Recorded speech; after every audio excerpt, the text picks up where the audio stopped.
3, 2, 1. 4 minutes avant le départ. Il est envoyé.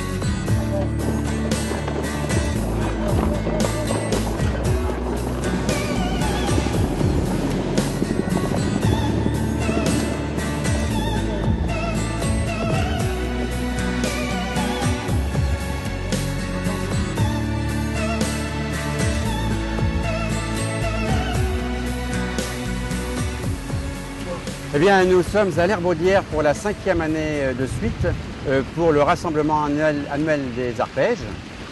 L'arpège est un bateau mythique des années 60 et ce rassemblement annuel s'appelle la Coupe du Monde des arpèges, sachant qu'on met des guillemets à Monde des arpèges parce que c'est un monde assez particulier, que c'est une catégorie de navigateurs qui naviguent sur des vieux bateaux des années 60-70. Alors il est de 1974, donc il va sur ses 32 ans. Pour un arpège, il est récent puisqu'il fait partie des derniers modèles. Celui-là, il date de mars 69. Mise à l'eau, mars 69.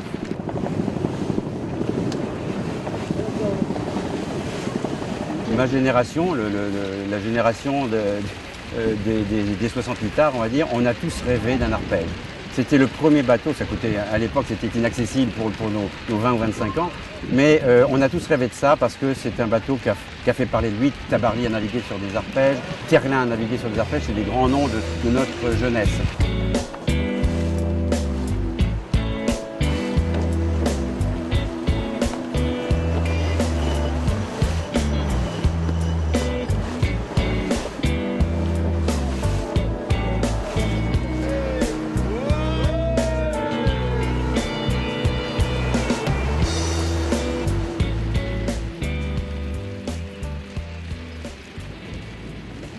Une des conditions qui pour moi a beaucoup joué, c'est le prix d'acquisition.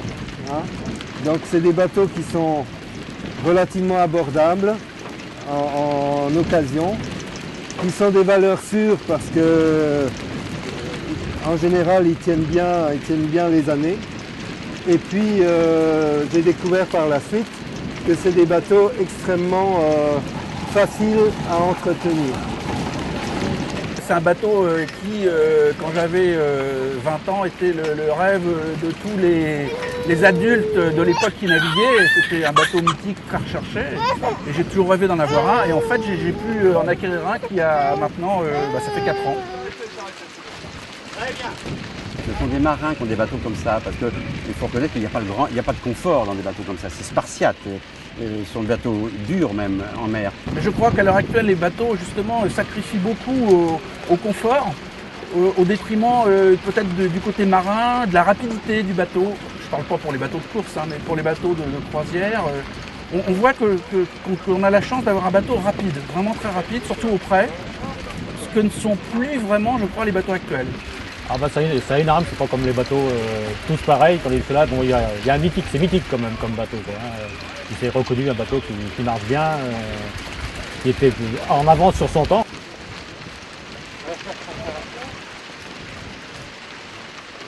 C'est Michel Dufour, l'architecte de l'arpège, Michel Dufour. Et ça a été le premier bateau en plastique construit en série, en grande série, puisqu'il est sorti plus de 1000 exemplaires de l'arpège. En 1965, Michel Dufour dessine et présente au Salon Nautique le Sylphe, premier bateau de son très jeune et très artisanal chantier. D'emblée, la qualité de la construction en polyester, avec contre-moule intérieur, est remarquée et, après une victoire à la Semaine de La Rochelle, débute la fabrication en série. Michel Dufour entame la conception de l'arpège dès 1966 et c'est en 1967 qu'est présenté le voilier au Salon Nautique. Sur l'eau, c'est l'époque de la naissance de la Coupe Atlantique des 18 pieds, ce qui correspond à des bateaux d'environ 8 à 9 mètres. En course, dans les années 68, face à l'arpège se retrouvent les Armagnac de Philippe Harley, les Super Challenger d'André Mauric, ou encore des petites séries comme ce Farewell des Chantiers La Perrière. L'arpège gagnera ses galons de voilier de régate avec de nombreuses victoires, dont en particulier celle du championnat du Rorke en Angleterre. L'arpège, entièrement en polyester, est face à ses concurrents un luxueux croiseur familial avec ses finitions, son accastillage novateur et son intérieur très rationnel et confortable pour un voilier de 9 mètres. Conçu avec la double exigence du confort et des performances, la première version de l'arpège fait 9 mètres de long pour 3 mètres de large. La longueur de la deuxième version de l'arpège sera de 9 mètres 25. Il gagnera un petit tableau arrière inversé. La voilure au près atteint 48 mètres carrés 50. Fait rare pour l'époque, il bénéficie d'une hauteur de 1,80 m sous barreau, de 2 cabines séparées de 6 couchettes, d'une très belle table à cartes, ainsi qu'à l'avant, d'un vrai cabinet de toilette. L'arpège est livré à chaque client avec un manuel du propriétaire où est décrit chaque élément du bateau. De la mise à l'eau au gréement et au matage, en passant par le moteur et le circuit électrique, tout est détaillé pour une meilleure prise en main du voilier. Et en effet, c'est des bateaux qui étaient révolutionnaires à l'époque et qui aujourd'hui restent des bateaux fantastiques à la mer, notamment avec un carré séparé de la partie navigation où l'équipage de quart peut officier sans empêcher de dormir l'équipage au repos.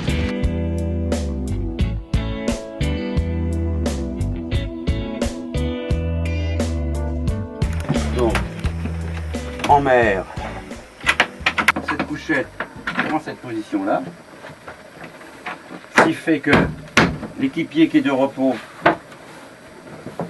est calé, quel que soit le bord et la gîte du bateau, est parfaitement calé des deux côtés. Et tu peux même Ah oui, t'as vraiment de la place pour dormir correct. Hein.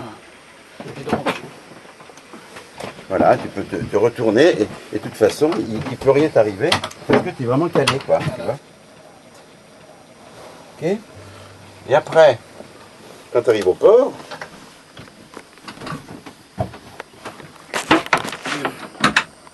descends ça.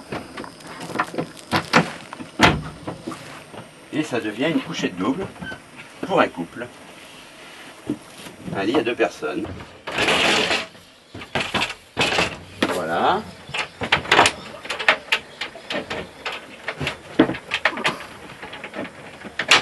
Voilà. Et tu as un lit double. De l'autre côté, c'est pareil.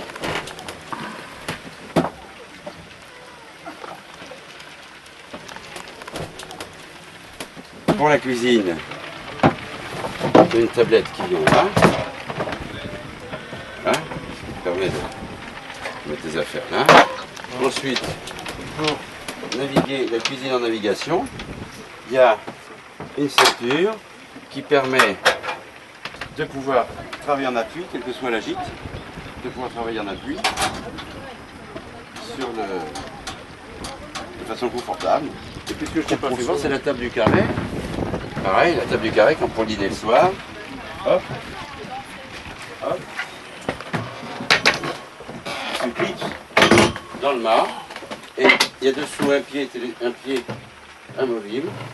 Voilà. Dès que tu as ta table.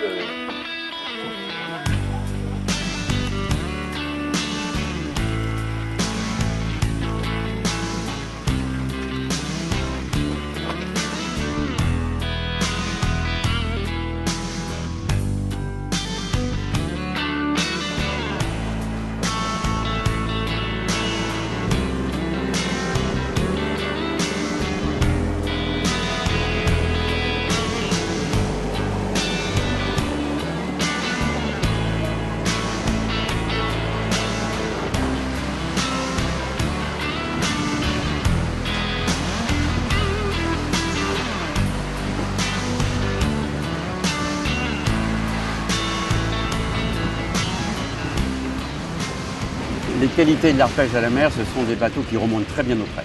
Ce sont des bateaux de près, bien connus. Vous avez 2 catégories, il y a les petits tirandos et les grands tirandos, mais tous les deux remontent très bien au près. Le défaut de l'arpège, c'est que ce sont des bateaux bas sur l'eau et qui mouillent beaucoup. Donc effectivement, aujourd'hui où il y a 20-25 nœuds de vent, au près serré en montant, on est trempé. Ce qui ne se passe pas sur les bateaux modernes qui sont beaucoup plus confortables. C'est un bateau qui est très sécurisant. On se sent bien dessus, même quand il y a du vent. Il marche bien, il est très marin.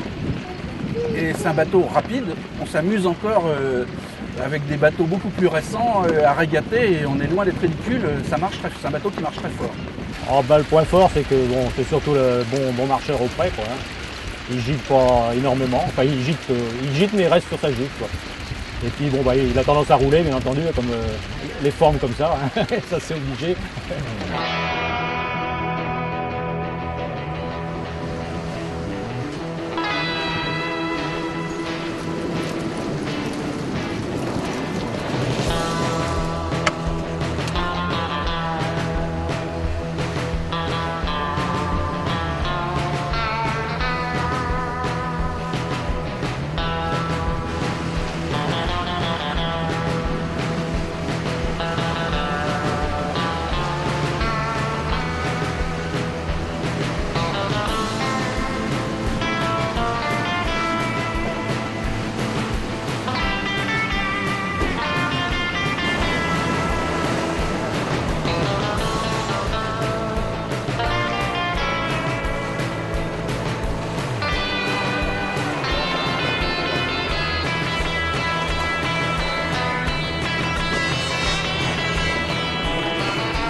Pour devenir propriétaire de ce type de bateau, on regarde toujours les autres bateaux, pareil, on compare.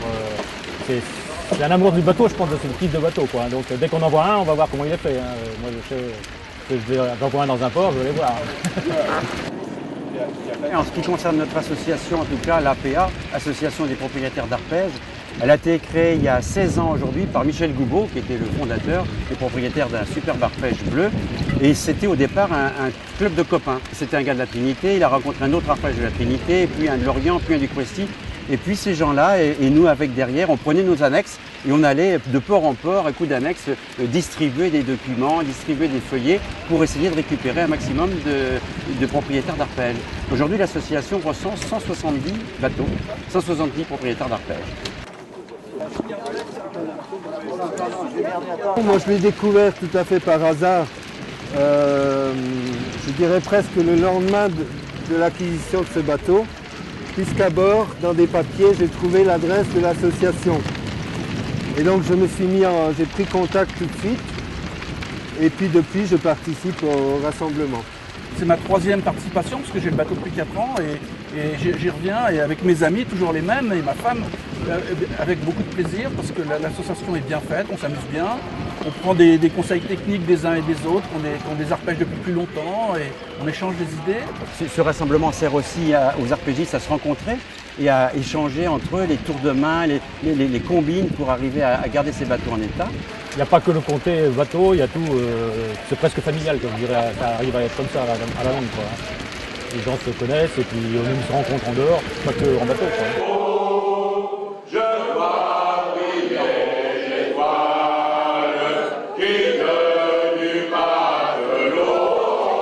L'association, c'est une de ses raisons d'être, c'est de motiver les gens, les propriétaires d'arpèges, pour que les bateaux soient bien entretenus. D'ailleurs, on va accueillir tout à l'heure nos amis italiens. Et moi, j'ai été les voir l'année dernière. J'ai été un petit peu, un petit peu chagriné de voir que nous, en France, on n'est pas encore à leur niveau au point de vue entretien des bateaux, parce qu'ils ont une association qui s'appelle l'association des mythico-arpèges. Donc pour eux, ça représente une valeur extraordinaire. L'arpège ne naviguera pas qu'en Atlantique. En dehors de celui de Jean-Yves Terlin, qui arrivera second derrière Tabarly lors de la Transpacifique en solitaire de 1969, un arpège fera le tour du monde.